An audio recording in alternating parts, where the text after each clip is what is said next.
Hi everybody, the weekend has passed. It was St George's Day celebrations in Morley. I went out on Saturday, called in at some of our customers, and they were benefiting from the extra footfall, which was fantastic. Good to see the market there.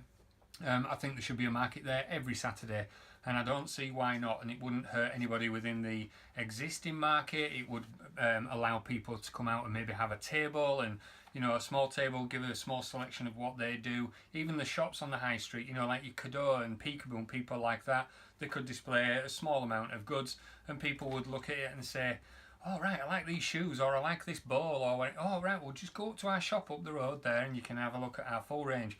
It'd be a fantastic way of getting extra exposure, people coming outside their shop and appealing to more people.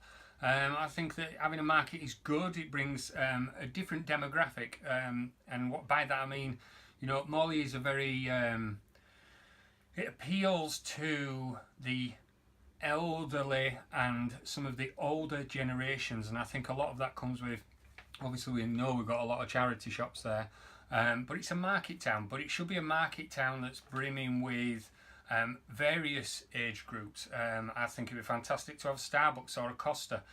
Don't shoot me, but that wouldn't take any business away from markets and things like that, because people would still use those cafes, because some people don't like change.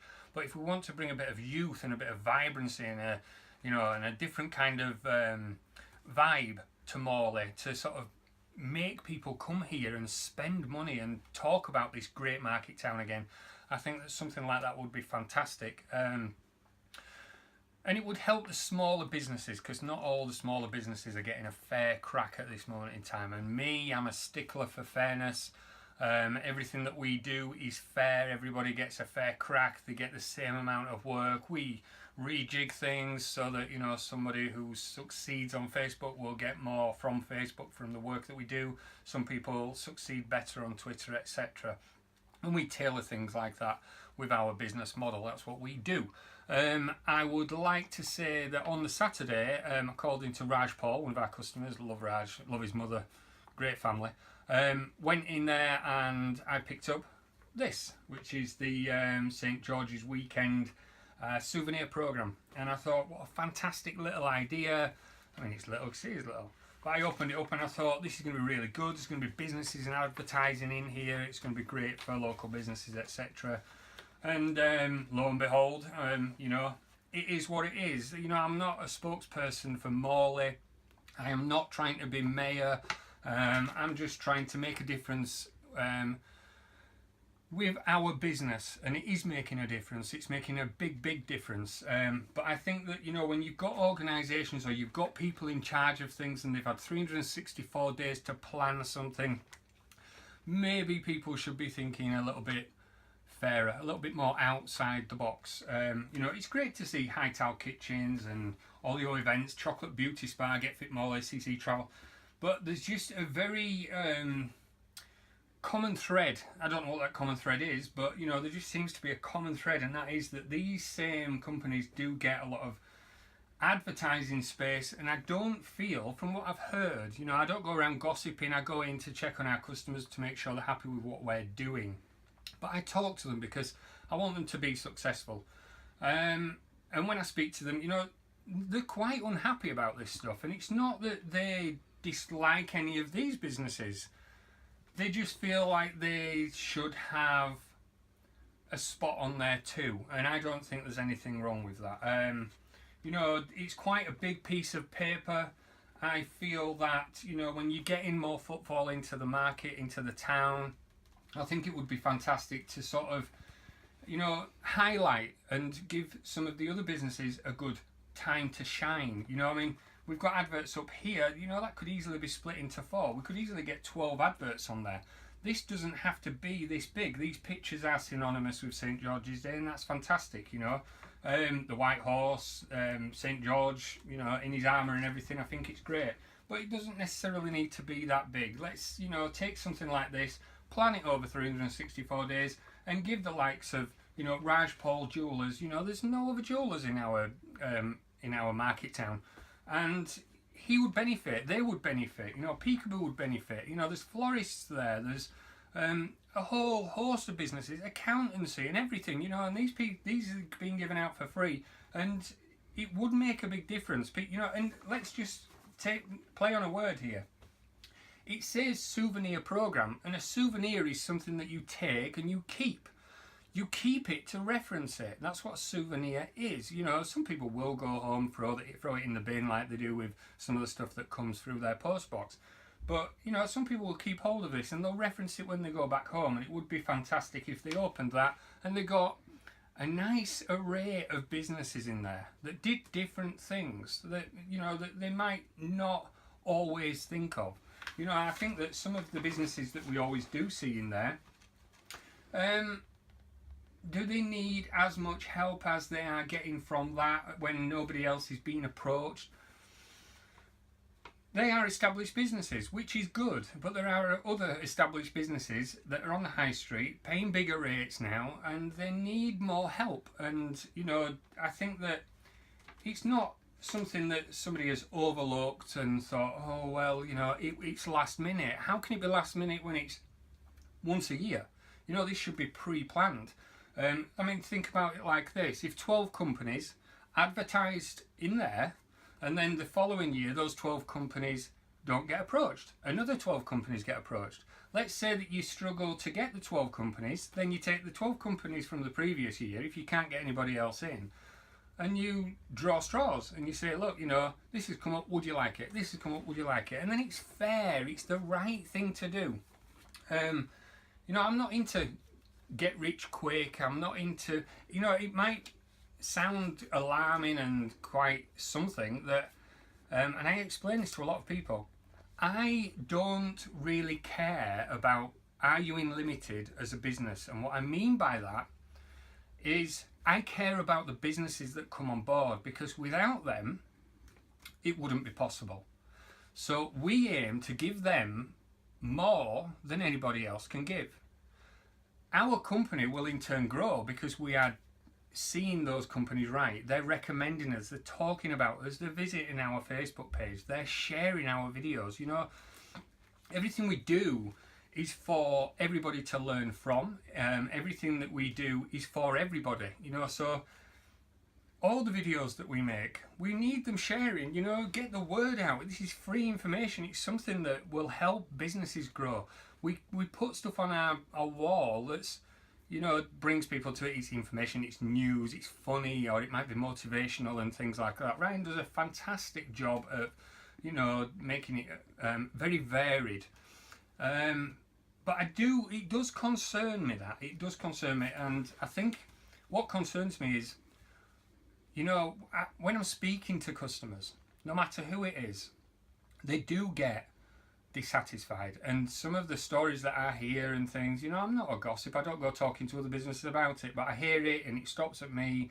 But what I hear is they're not happy. And, you know, when you've got such, let's say you've got organisations or you've got people who are in roles, they should be doing their best to make sure that everybody gets a fair shot. It's about being fair. How can you expect a place like ours to flourish and become the market town that people used to come to because it had variety? You know, most people come here now because it's got charity shops, and then it's, you know, you've got people like, and I know I keep referencing Cador, but she set such a standard on our high street, as Samantha, sorry, that lots of shops would like to follow, and some shops do. But without the people coming to Morley and other market towns, this is not just about Morley, you know, it's not that I'm trying to pinpoint people or organisations or businesses or whatever. I'm trying to say that this happens all over the place. It's just that we are based in Morley, so we know a little bit more about what's going on. But, you know, there's lots of businesses that are getting to that level of Cador. But without the people coming in, they're not going to survive. And that will be really sad. So there has to be a massive level of fairness, you know, whether it is the St. George's Day programme, whether it is the Christmas lights being switched on and things like that. You know, those events are so far apart that I feel that there should be something every week. Now, I'm not saying that we need, you know, a celebration as such every week, but there should be more effort made to bring a market. People that I speak to, they love a market. They love the fact that people were walking up and down the high street. You know, on Sunday I watched the march. My daughter was in it, Jessica. She was doing it with rainbows. Fantastic. It was great. You know, a proper proud moment for me. To see her go up there, and she marched up to the rugby club, and we went up, and there were stalls there, and the stalls were fantastic. I had a little bit of tasty food, a crepe. It was really nice. Mars bar and marshmallows, pretty sticky. Got it in my teeth and stuff. It was really good to be up there and see all the people from all different walks of life, different colours, nationalities. It was just everybody enjoyed the day, and I just looked at it and I thought, wow, you do all this, you get all this, you do all that, you make it such a special event, and then that happens, and I just thought, that's not. It's a big thing to miss out on. It's a big thing to miss out on because it keeps repeating and repeating and repeating, and people who own businesses are unhappy, and I feel that they deserve a fairer crack. So I will say to, pardon me, I just need to have a shuffle. I will say to organisations, big, small, people running things for the town hall, for Morley and etc. I think it's time that you do more for everybody and not just more for a select few. I'm not trying to offend anybody, and I'm not trying to, like I say, I'm not trying to be a leader or anything, but what I am trying to say is this is how a lot of people are feeling, and I'm talking the majority here. I'm not just talking about a couple. The majority are feeling like this. Now, if the majority feel like this, then there's going to be constant rumblings. Now, I do know that in Caddo, there was none of these on the counter. And I also know that there was none in Bennett's Butchers. That tells me that whoever's done these didn't really want to go in there because they was going to get confronted about something. Now, if that is the case, or it could have been, you know, just that, oh no, we forgot to put some in there. But let's just say that that was the case. Now, if that is the case, that tells me that the person who's doing this stuff knows that they're upsetting someone, knows that I don't go in there because they're going to say something. Why are they going to say something? Because if Bennett Butchers and Caddo were in there, or Peekaboo and Room 94, or Peaches and Cream and Raj Paul, or whoever, you ain't going to get a problem anywhere, are you? So I think it's time to look out for more people and stay fair. We are fair. We look after everybody. And we have a great affection for Morley and everything we do. And if there's people who are doing these things and they're just doing it willy-nilly and they're kind of just like, oh, you know, I'll just do this because it's a quick fix, or I'll just ring so-and-so and get them to speak to their customers so that we can get them in there. Do a bit more groundwork. 364 days to sort that out. Also, 364 days, why not approach a print company about design? You know, let's make it pop. Let's make it amazing. Let's talk about space and things like that. And, you know, let's just make things a bit cooler, because Morley can be pretty cool. We've got some amazing buildings and we've got some amazing businesses, and it's full of amazing people. So let's make it more amazing. Have a good week.